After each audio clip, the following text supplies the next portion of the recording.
Hello and welcome to the cnbc TV 80 Clutter Breakers, where we cut through the noise and help you make sense of the news with in-depth analysis. This is your guide to navigate the uncertain environment, and we attempt to help you make smart investment choices. Before we begin, let me make it clear that what you're about to see are not stock recommendations. The idea is to turn the spotlight on interesting developments and trends so that you, the viewer, get actionable information to make informed choices. Over the last couple of weeks, we've started the show with multi-bagger stocks that have provided bumper returns in the last decade or so. Today, we start with the wealth destroyers, stocks that have fallen off a cliff and never recovered. Anuj is here with Off the Charts. The stock market can be rewarding when in right stocks, but brutal when in wrong stocks. Today, we look at some of the biggest wealth destroyers of 2010 to 2020.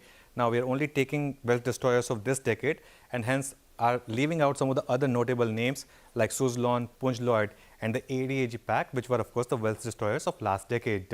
Look at these stocks. Yes Bank, which has destroyed wealth by 99%, DHFL by 99% as well, Jet Airways 99%, CG Power 99%, Jain Irrigation, Syntex, Balapur Industries, McLeod Russell, everyone destroying wealth by 99%. Now, one look at the shareholding pattern of these companies will reveal a very painful truth, which is that the retail shareholder ends up owning most of this junk while the big players exit when the trouble starts. Let's look at Jain Irrigation shareholding, for example. The promoter's stake is down from 31% to 28%. But look at what mutual funds and FIs have done. Mutual funds down to zero, FIs stake down from well over 50% to 9.7%. The retailers have gone up from here to 55%. That's the same story which plays out in Syntex. From owning only about 8% at the peak, retail now owns 84%. FIs down to zero, mutual funds down to zero, promoters down to 4.6%. Another worthless stock is Built, and it's an action replay. Retailers from 9%, look at how it goes up to 31%. Mutual funds down to zero, FIs down to 3.7%. McLeod Russell, similar story. Retail and promoters, look at promoters coming down, retail moving up to 57%, FIs down to almost nothing, mutual funds down to nothing. So what are the main factors that led to the wealth destruction in some of these stocks? You will find that the company will fall in any or some or perhaps all of these categories. They include costly acquisitions, mindless diversification, too much debt, intercorporate issues or alleged siphoning, and not adapting to changes in business environment. Let's get into details. The common poison among all these companies is debt. In most cases, the debt burden is so huge that the company cannot even pay the interest from the earnings. Forget about repaying the principal. CG Power last year did EBITDA of 103 crores, but paid an interest of 281 crores. Jain Irrigation made 34 crores at EBITDA level, but paid interest of 688 crores. It's the same across the board. The Avanta Group is a prime example of mindless acquisition or diversification. At its prowess, the Avanta Group was valued at nearly $4 billion. And that's when both CG Power and Built started to buy companies left, right, and center. In fact, CG Power made 10 acquisitions, and Built also made a large acquisition. Most of these acquisitions were funded via debt, and most of them failed to take off. Then there is the issue of intercorporate loans or diversion of funds. McLeod Russell, till date, remains India's biggest tea company, but is a big wealth destroyer. It's a company where business always remained strong, but one wrong bet of the promoters on McNally Bharat took the entire group down. There was an issue of large intercorporate debt as well of about 2,800 crores, for which the lenders have taken the company to court. And finally, sometimes you just fail to adapt to changing business realities. Syntex is a household name. We see their water tanks everywhere. But they tried to create value by demerging plastics and textile business, but both businesses failed miserably. Jain Irrigation was one of India's marquee irrigation companies with some blue chip investors, but somehow could never manage its debt and receivables. This brings me to the most important point. When do you realize that you might be stuck in one of the wealth destroyers, and are there any signs to get out? For starters, one needs to learn to take losses in stocks and cut them off brutally. Look for these signs when it's accompanied by fallen share price. Has there been a royalty or loan to promoter-owned group entities? Is the company facing huge debt and adding to it? Is the promoter selling stake in the market at every interval? Is there a large amount of promoter pledge which is just not being addressed? And finally, are the smart investors, that is FIIs and mutual fund selling, which is being lapped up by retail. Because like it or hate it, some investors will always have an information arbitrage or will be willing to cut the losses and move on. And remember, the first rule in making money in stock market is to not lose your capital.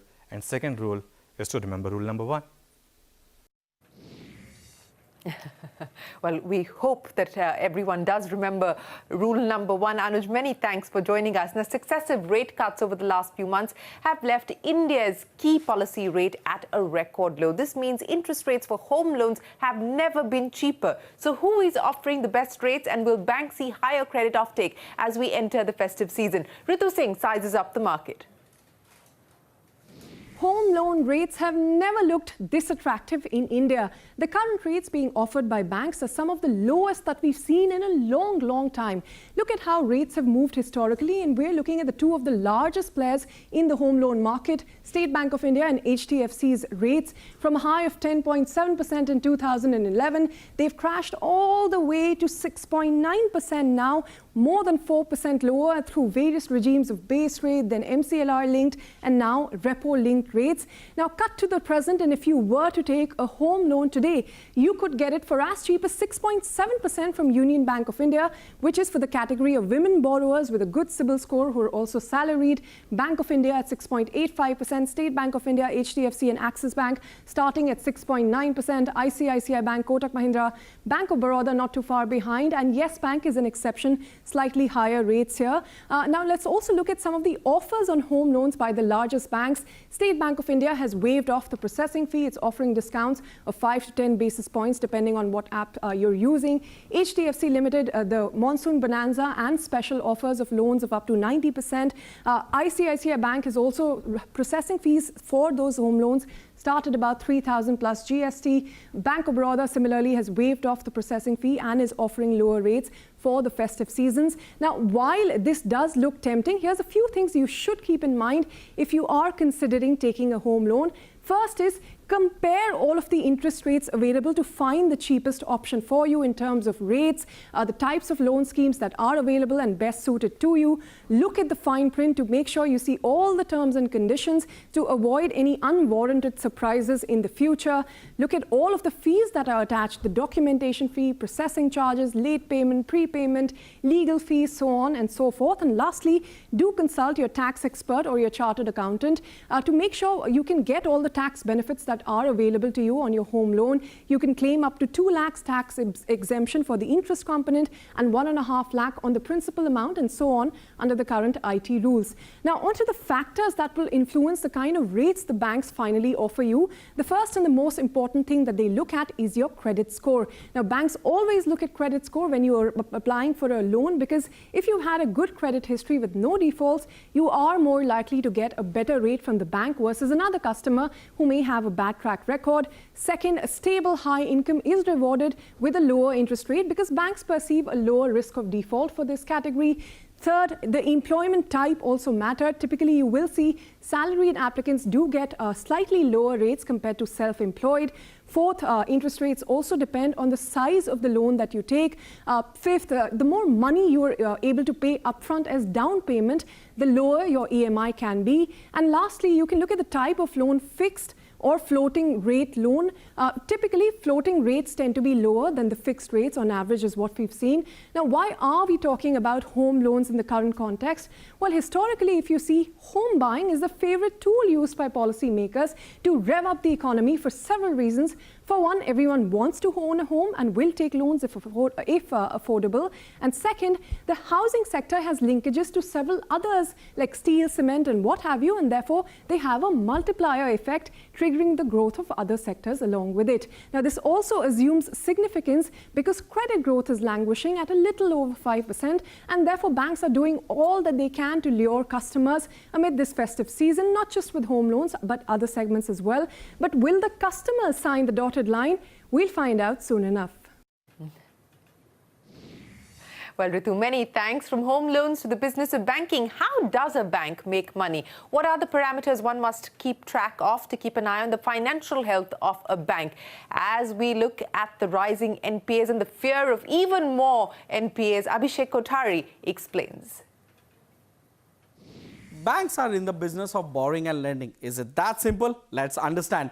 A bank gives out loan to, businesses and individuals, which are called as advances, on which it charges interest. It also earns interest on investment in government securities and corporate debt instruments. Let me tell you that, banks have to mandatorily hold about 18% of their deposits in GSEC or government securities. The earnings from all these items is called the core interest income for a bank. Beside this, the bank also makes income in the form of fee income, forex income, commission and recoveries from return of loans, which forms part of other income. So this is one part of the picture wherein the bank earns income. At the other end, bank also needs to get the funds in order to lend. So, banks get in money in the form of deposits, current account, saving account, fixed deposits on which it pays varying amount of interest known as cost of deposits. And they also borrow from other banks and institutions through various instruments like, certificate of deposits, etc., wherein they have to pay interest over there as well, known as the cost of borrowing. Put these two together, the cost of deposits as well as the cost of borrowing, it forms the total cost of funds for a bank. So net interest income is a term that you often hear. What is net interest income? It is nothing but the difference between the core interest income of a bank and the total interest expenses. From the net interest income, if you add the other income and deduct the operating expenses like employee expenses and the other overheads of running a bank, its branches, etc., we arrive at nothing but pre-provisioning profit. So from this, you must deduct provisions and taxes in order to arrive at the net profit or net loss for a bank. The provision is a crucial part. Provisions for NPAs include provisions for non-performing assets or loans that are overdue for 90 days or more, which are nothing but slippages, aging of NPAs and any other stress assets on which a bank intends to create provision buffer, like right now they did in the last 2 quarters for loans under moratorium. There's also mandated small provisions required for good and standard loans which are being repaid on time. About 0.4% is the rate.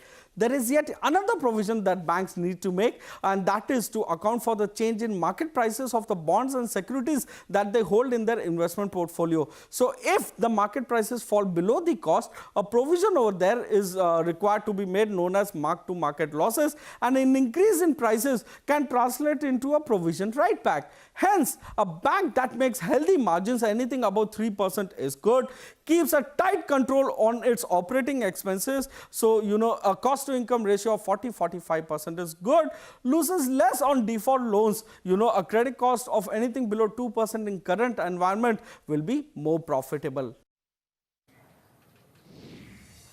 Well, Abhishek, many thanks there for helping us understand the business of banking. But up next, a deep dive into India's FMCG sector as we hunt for value. Mangalam will join us after the break.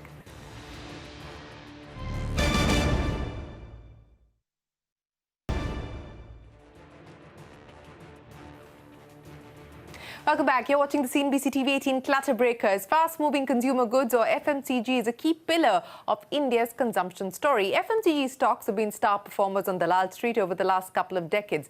But are the current valuations high? Mangalam is here with the FMCG deep dive. Mangalam.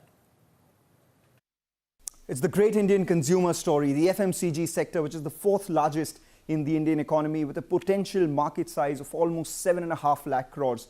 In this, the products that you and I use daily, household, personal care and food and beverages, account for nearly 70% of the industry. In the past, people's increasing purchasing power and increased availability of these products have been the key growth drivers, and these stocks have been D-Street darlings. If you take a look at it, over the last 10 years, we've seen stellar returns, and these stellar returns have actually come by over the last 2 to 3 decades itself. Even the underperformers have risen 50% in the last 10 years. We have a handful of reasons for why these stocks have been D-Street darlings.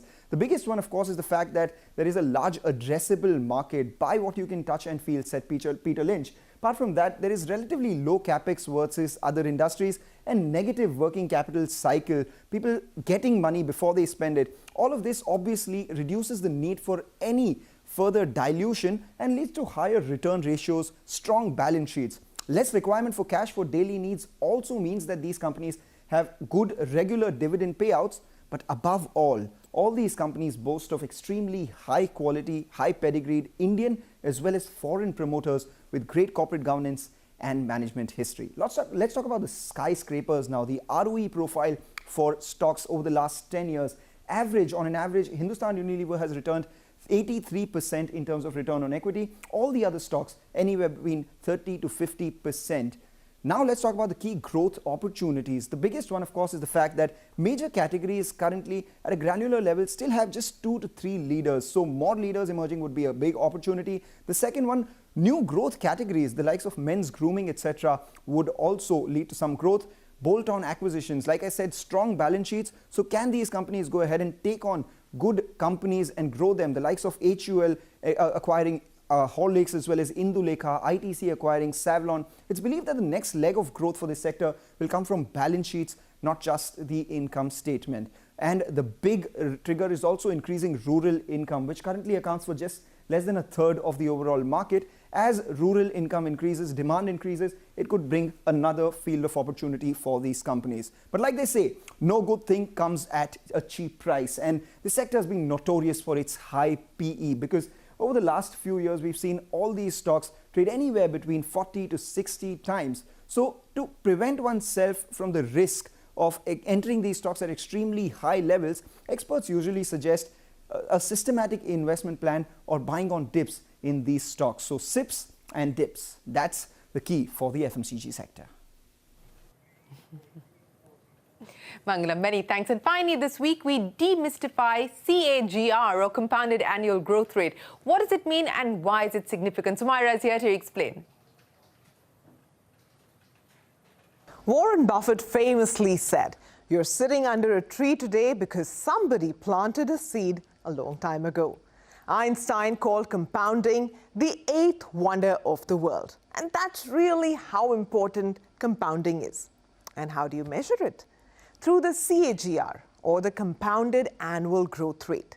As the name suggests, it's the annual rate at which your money has compounded between any 2 dates. So consider an investor who invested 100 rupees in 2010, and that investment is now worth 200 in 2020. So absolute returns for that investor is actually 100% in 10 years. So he has earned 100 rupees on an investment of 100. On the other hand, the CAGR returns is 7.18% per annum. This signifies that the investor's money has compounded at a growth rate of 7.18% per year for a period of 10 years to be worth 200 rupees in 2010.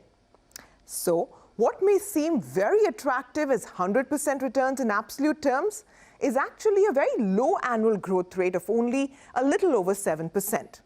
So CAGR actually smoothens out all the short-term variations, and this helps investors to get a clear idea about the performance of a company due to its internal structure. But the application is not only to check the past returns. You can actually use CAGR to calculate the future potential too. Ashish Shankar of Motilal Oswal Private Wealth Management gives us this easy rule of thumb. Rule of 72 tells you how much time does it take to double your investment. So to give you one example, if your returns are 15% compounded, that is CAGR, the question you asked, compounded annual growth rate, then an investment will take 5 years to double. But in 10 years, your investment doesn't become 3 times, it becomes 4 times, right? And in 20 years, it becomes 16 times. So that's the power of CAGR, and that's the power of compounded annual growth rate. So I think all returns should be measured in terms of compounded annual growth rate. Otherwise, it is incomplete. If somebody doubles his money in 10 years, you've got only 7% CAGR. If someone doubles that same money in 3 years, you've got 24% CAGR. And it makes a world of difference how your money multiplies into the future. Well, it does make a world of difference. Also, there is the fact that CAGR does not reflect the volatility of a security trading in the stock market. And experts actually suggest that for this reason, individuals might not get a very clear idea regarding the performance in case of extreme fluctuations that occur. Other technical tools should also be used simultaneously to help make accurate predictions. Well, Sumaira, many thanks for taking us through Market Simplified. That's it then on this edition of Clutter Breakers. Do log on to our website, cnbctv18.com, for more in-depth analysis. You'll find all of these reports and videos there, so you can catch up with them at leisure. With that, for this week, goodbye. Many thanks for watching. Stay tuned to CNBC TV 18. The news will continue.